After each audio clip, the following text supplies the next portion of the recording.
A'udzubillahi minasyaitonirrajim. Bismillahirrahmanirrahim. Alhamdulillahirabbil alamin wa bihi nasta'inu ala umuri dunya waddin. Wassalatu wassalamu ala asrofil anbiya'i wal mursalin wa ala alihi wa sahbihi ajmain.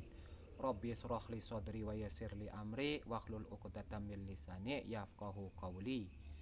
Pertama-tama perkenalkan saya, nama Wahyudin dari Fakultas Ekonomi Bisnis Syariah, Institut Agama Islam Ma'arif Darul Fikri, dan dengan prodi Manajemen Haji dan Umroh. Di sini saya ingin mengulas sedikit tentang macam-macam perekonomian dunia. Nah, sedangkan tujuan dibuatnya sistem perekonomian dunia antara lain: satu, untuk menganalisis, mengetahui kondisi dan situasi ekonomi suatu negara. Yang kedua, untuk menghadapi dan menyelesaikan masalah kenegaraan di bidang ekonomi. Yang ketiga, sebagai rujukan untuk membuat APBN atau anggaran belanja negara. Sedangkan ragam sistem ekonomi dunia terbagi dalam beberapa. Di antaranya adalah sistem ekonomi tradisional, sistem ekonomi komando, sistem ekonomi pasar, sistem ekonomi campuran, sistem ekonomi kapitalis, sistem ekonomi liberal, sistem ekonomi kerakyatan, dan lain sebagainya. Cuman di dalam segmen ini saya akan membahas cuma 4 yang teratas, yakni sistem ekonomi tradisional, sistem ekonomi komando, sistem ekonomi pasar, dan sistem ekonomi campuran. Nah, kalau kita bedah masing-masing mempunyai ciri-cirinya. Di antaranya adalah sistem ekonomi tradisional mempunyai ciri-ciri: satu, sangat konvensional, artinya sangat kuno sekali dalam hal jual beli, biasanya menggunakan face to face dengan cara barter dan lain sebagainya. Dua, produk yang dihasilkan dan dipasarkan merupakan produk hasil langsung dari keyakinan, tradisi, adat istiadat, dan lainnya. Misalnya kebanyakan daripada produk yang diperjualbelikan merupakan produk-produk daripada hasil pertanian dan sejenisnya. Yang ketiga, dianut oleh negara-negara dunia ketiga dan sangat erat dengan sektor pertanian. Ini sangat ada hubungannya erat sekali dengan poin yang kedua. Yang keempatnya, minim limbah. Biasanya sektor-sektor pertanian itu minim limbah, apalagi dengan menggunakan semuanya dengan sistem organik gitu. Yang kelima adalah terjadinya hubungan yang erat antara anggota masyarakat. Oleh karena di sini pasar sistem ekonomi tradisional, pasarnya face to face biasanya. Jadi saling berhadapan, saling tatap muka, saling bersilaturahmi, sehingga antara satu dengan yang lainnya bisa terjalin hubungan yang harmonis di antara masyarakat. Adanya suatu tawar-menawar dan lain sebagainya. 6, menumbuhkan kepuasan sosial. Nah, di sini misalnya ada kegotong royongan, ada saling tenggang rasa, saling hormat menghormati. Di sini karena saling bertemu, kita harus menjaga diri masing-masing atau mengendalikan diri masing-masing. Yang ketujuh, negara tidak bisa menikmati beberapa fasilitas yang terpusat. Jadi negara dalam hal ini tidak ada income yang pasif yang masuk, semisal pajak barang mewah atau apa sejenisnya, itu tidak akan masuk karena masih dinilai berupa pertanian itu masih merupakan hal-hal yang biasa gitu. Belum ada, ya setahu saya belum ada pajak yang signifikan. Ada pajak tapi ya paling ya sedikit lah. 8, sangat pelan dalam menerima perkembangan teknologi yang sangat pesat. Jadi dia hampir skeptis untuk menerima teknologi yang canggih. Semisal komputer, ya paling banyak-banyak itu ya atau mentok-mentok, atau yang paling hebat itu ya kalkulator, sama untuk alat komunikasinya berupa HP lah. Itu yang saya tahu. Dan yang keduanya adalah sistem ekonomi komando. Di antara ciri-cirinya antara lain, satu, dikendalikan langsung kekuatan pusat atau pemerintah. Jadi situasi pasar dikendalikan langsung oleh pemerintah pusat. Yang kedua, dapat berkembang dengan pesat apabila mempunyai sumber daya alam yang baik dan melimpah. Misalnya ada sumber daya alam yang berupa nikel yang negara-negara lain tidak ada misalnya, itu otomatis dengan adanya sumber daya alam tersebut, pemerintah akan mengontrol atau menaikkan harga jualnya ke negara-negara lain. Yang ketiga, pemerintah mempunyai andil sangat besar dari mulai perencanaan, produksi hingga barang siap dipasarkan atau ekspor. Nah, di sini bagusnya ekonomi sistem komando. Jadi pemerintah itu dari mulai perencanaan, proses produksi, proses pemasaran diawasi, dan pemerintah terlibat langsung untuk mengawasi dan berkontribusi langsung sehingga harga jualnya bisa naik. Yang keempat, ratanya pendapatan per kapita penduduknya. Nah, di sini karena imbasnya yang dari poin ketiga itu, misalnya harga jualnya di pasaran tersebut naik, misalnya semisal nikel atau sejenisnya itu, kalau barang-barang yang tidak ada di negara-negara lain yang dipunyai oleh negara yang mempunyai itu kan, hukum ekonominya kan berlaku, dimana keinginan melonjak, supply sedikit berarti harganya akan naik gitu, dan otomatis akan kembali ke penduduknya. Dan pendapatan per kapita penduduk, aturan membayar pajaknya tinggi jadi rendah dan lain sebagainya, dan fasilitas-fasilitas negara seperti infrastruktur apa dan lain sebagainya bisa dibuat sehingga distribusi barang menjadi mudah dan cepat. Terus yang kelima adalah harga barang secara nasional lebih stabil. Nah, begitu.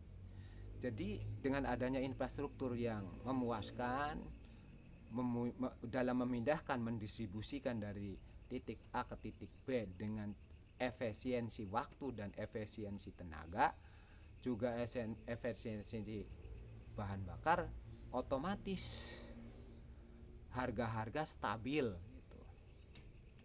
Ditambah lagi dengan adanya campur tangan pemerintah dalam mengelola suatu pasar. Yang keenam, aparatur negaranya sangat terjamin. Ya jelas, dengan terjamin atau laku dan harga jualnya tinggi tersebut, imbasnya APBN akan naik dan belanja negara yang berupa untuk menggaji para PNS, TNI, Polri atau aparatur alat-alat negara tersebut menjadi lebih baik gitu. Yang tujuh, tidak bisa mengembangkan kreativitas secara bebas. Nah, di sini pelaku pasar untuk poin 7 ini tidak bisa semena-mena untuk mengembangkan kreativitasnya. Karena apa? Karena dibatasi oleh negara. Jadi packingnya harus sesuai dengan yang diperintahkan negara, produknya harus sesuai dengan negara, dan finishingnya pun harus disesuaikan atas anjuran pemerintah.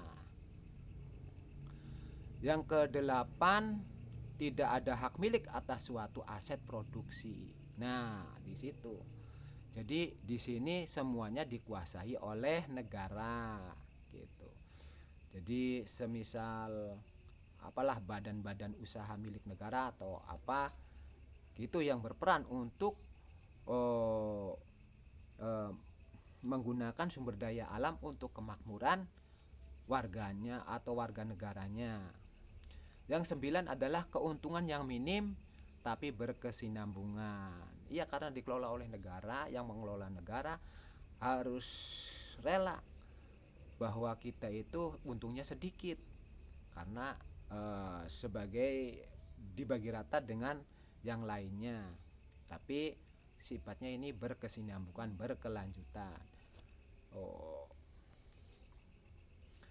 Yang ketiga adalah sistem ekonomi pasar. Di antara ciri-cirinya antara lain adalah satu, pemerintah tidak ada hak untuk mengintervensi dalam mengendalikan sumber daya yang vital, barang berharga ataupun segmen utama sektor perekonomian lainnya. Nah, yang kedua adalah bebas melakukan kreativitas produksinya. Ini kebalikan daripada yang tadi, yang nomor 2. Yang ketiga adalah bebas mengambil keuntungan seoptimal mungkin. Jadi pelaku pasar atau produsen diberikan kebebasan untuk mengambil keuntungan yang sebesar-besarnya, jadi tidak dibatasi oleh suatu aturan-aturan daripada pemerintah. 4, adanya kemudahan bagi pebisnis baru untuk memasuki pasar. Silakan siapa saja untuk berbisnis di dalam sistem ekonomi pasar dipersilakan, baik pemula maupun yang sudah senior. Yang kelima, adanya keuntungan pribadi atau golongan. Ya ini, jadi berapapun keuntungannya akan masuk ke kantong pribadi atau direktur setempat. 6, adanya praktek monopoli bagi pengusaha besar. Yaitu yang jeleknya di sini, adanya praktek monopoli. Misalnya ada yang sumber daya alamnya melimpah gitu, tapi dikuasai oleh seseorang atau gimana, misalnya sawit atau gimana gitu, akan dimonopoli oleh pengusaha-pengusaha yang nakal gitu. Cenderung ada pengusaha nakal ya. Yang keempat, yang terakhir untuk ulasan saya adalah sistem ekonomi campuran. Ciri-cirinya adalah pasar akan bergerak sesuai dengan program pasar bebas. Jadi di sini diberikan kebebasan sesuai dengan pasar bebas, artinya pasar dunia. Apa yang dimintai pasar, di situ produsen harus jeli untuk melihat peluangnya. Yang kedua adalah apabila mekanisme pasar tidak bisa mengcover masalah pasar global, maka pemerintah akan turun tangan membentuk kebijakan demi mengendalikan kondisi yang ada. Misalnya ada istilahnya yang tahun kemarin itu ada krisis moneter, maka mau nggak mau artinya mengorbankan yang namanya inflasi. Jadi nilai tukarnya dinaikkan, sedangkan untuk barangnya dikurangi gitu. Jadi intinya mah kalau inflasi itu dengan uang nominal yang gede, yang besar, tapi dengan jumlah barang diperolehnya adalah yang sedikit gitu.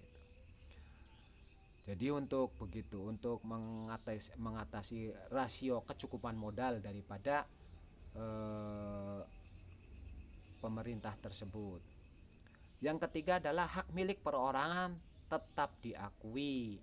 Nah, di sini diakui hak milik perorangan, tapi kalau ada crash di mana ini untuk kebutuhan nasional, maka negara akan mengambil alih atau mengarahkan gitu. Yang keempat, kebutuhan nasional akan dikendalikan oleh pemerintah. Nah, ini sesuai yang tadi, poin yang tadi. Jadi kebutuhan nasional akan dikendalikan oleh pemerintah. Jadi semua kebutuhan nasional akan dimanage, akan direncanakan oleh pemerintah. Yang kelima adalah pemerintah dan pasar bekerja sama untuk melakukan pengelolaan atas sumber daya yang tersedia. Jadi antara produsen atau pelaku pasar dengan pemerintah seyogianya harus menjalin sinergi yang dapat sentimen positif di pasaran global. Jadi kalau ini timbulnya keamanan, makanya akan timbul investasi. Jadi timbulnya suatu keamanan, timbulnya akan mempengaruhi suatu untuk sistem ekonomi campuran ini. Dan terima kasih atas perhatiannya dan atensinya, dan mohon maaf lahir batin bila ada salah-salah kata. Wallahu muwafiq ila aqwamit thoriq. Wassalamualaikum warahmatullahi wabarakatuh. Dan untuk sistem ekonomi sosialis, ekonomi liberal, ekonomi kerakyatan, monggo yang lain. Wallah asyhadu subhanakallahumma wa bihamdika asyhadu an la ilaha illa anta astaghfiruka wa atubu ilaik.